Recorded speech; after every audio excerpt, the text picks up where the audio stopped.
Faced with infertility, Shane and Tanya Dula turned to embryo adoption through the National Embryo Donation Center to make their dreams of parenthood come true. Tanya became pregnant carrying an embryo remaining from someone else's IVF, but a ruptured membrane at around 16 weeks turned Tanya's pregnancy into a high-risk affair, with doctors saying it was unlikely her baby would survive. Even though Tanya made it to 33 weeks before the doctors took the baby, little Raylen's life was hanging in the balance from her first breath outside the womb. Her lungs and heart were critically weak. A couple of days after her birth, Raylen crashed. All vital signs indicated her short life was about to end. But after frantic work from the medical team in the NICU and prayers from her parents pleading desperately for mercy, Raylen miraculously stabilized. For the moment, disaster was averted. By this time, it was very early Thanksgiving morning, 2020. Shane and Tanya asked if Tanya's parents and extended family could come and see Raylen. The doctors, they're like, they're not going to get to see the baby ever again. I mean, that's what they're thinking, because they're like, there's no way this baby's going to make it. So they were going above and beyond to try to, just give us whatever we wanted to help the baby. Now the entire family joined together at Raylen's bedside for prayer. The outcome of her fight for life was still very much in doubt. And that conversation after we prayed over her was, the doctor just said, I just want you to know that we're technically doing CPR on your daughter with the medications. So if something happens, there may not be anything else we can do. So you need to think about, if something does happen, do you want us to try to resuscitate her, which could cause Damage pain, her.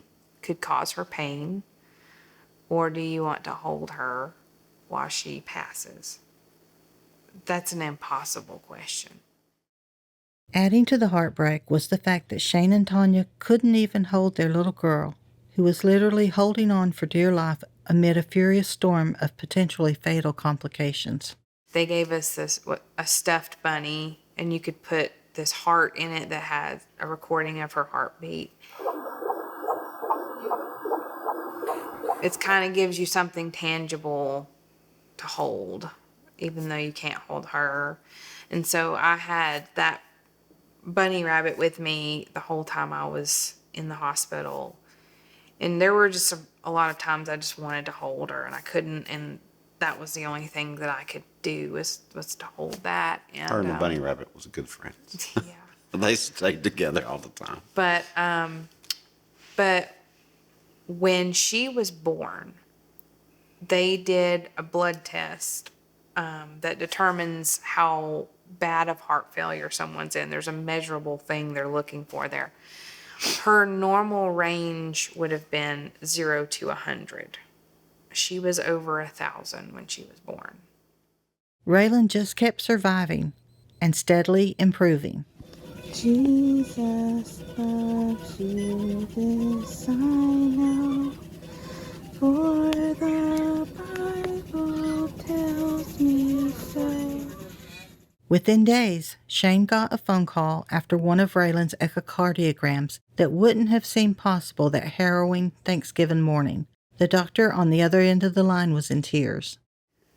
Normally they didn't tell us when they were going to do the echoes. They would just say, hey, we did an echo today. And for some particular reason, she's like, oh, yeah, we're doing an echo in a day or two. And so we put out for all the prayers for it and everything. And I had seen the images of her heart and stuff, and it was terrible. Her heart was bad. And so when she called crying, I said, what's going on? And she's like, well, her heart's normal. And I'm like, for this situation? And she goes, no, like, it's normal. I have no clue how this has happened. We're sending her for another test and everything, and for a scoring test. And, she was like, I can't tell you how this happened. After we prayed over her that day on Thanksgiving, Within about 3 weeks, she was awake. She's on a nasal cannula. Yeah, she was off the ventilator, and they had told us that she wouldn't be off the ventilator for 6 or 7 months. And I got to hold her, I think it was the first week of December. And her score on that same test was a 32. It was, everyone agreed, a medical miracle. It wasn't too long after that, I had a doctor pull me aside, and he's like, hey, I've been wanting to talk to you. And he said, I just want to let you know that I can give you no medical explanation as to why she's got off the ventilator, as to how her heart's healed, how her lung is healed. And he goes, there's nothing I can tell you medically. He goes, it's physically impossible for what's happened to have happened. He goes, the only answer I can give you is God. He goes, that's it. He says, I know when y'all got pregnant and when y'all got here, y'all did not know what was going to happen. But I'm looking at you now, and I'm telling you, there is no reason why that child is not going home with you, so you need to go shopping. And that was the best thing I'd ever heard. Shane and Tanya hadn't even bought anything for a nursery because everything seemed so uncertain. Now their ultimate answer to prayer that topped all the other answers to prayer along the way was coming true. Raylen was coming home. It is February 3rd, 2021 at 1:28 p.m. We are at the doors of the hospital. We have come out to put her in her car. She has been discharged from NICU after 72 days. I cannot believe this day has come. And we're so grateful.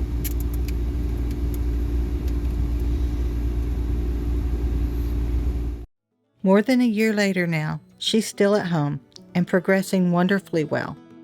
She's had physical therapy, occupational therapy. One of the other things she had when she was born was because she ran out of space, her feet kind of turned in. They weren't club feet, but they needed physical therapy, and we had to have braces at one point. But we think we have that done. She is off of oxygen. She got off oxygen earlier this year, and we actually just now got her feeding tube out. Raylen is very strong-willed, which we already knew that because she had to be to get here. Yeah. She is extremely opinionated, even though she can't speak words. You will know how she feels. She loves to smile. She loves music a lot. She loves dancing. She loves Cocomelon, Finding Nemo. She loves Nemo. Loves That's it. the biggest thing. She loves eating. She loves eating the baby food. That's like one of her favorite things. She gets really excited. She gets extremely excited. When you put her in a hot chair, it's game on. Yeah. I think she's going to do everything that I prayed she would. I prayed that she would run and jump and play and sing. And I think she's going to be able to do all of those things. Here at the NEDC, it has been our joy to walk this path with the Dula family and join their army of prayer warriors. The NEDC is like family to us. I mean, we still keep in contact. You know, we're extremely grateful for their service and what they do. And the biggest thing for me was reading about their values and how they think about each and every one of the embryos. So when I think about my donor family, I think about, wow, they are such strong people because they gave us the gift of life. And because they trusted the they NEDC trusted them. to do that, you know, we were able to have a wonderful little girl. Her full name is Raylen Grace. Raylen can have the meaning of protecting hands, which Shane and Tanya say is perfect. But then also by God's grace, she made it through all of those things and is here. And that's So how we come that's up how we with came up Raylen with Grace. Raylen Grace. Thanks to embryo adoption and the power of prayer, what Tanya predicted for the doctor before Raylen's delivery really happened. This family is indeed holding a miracle.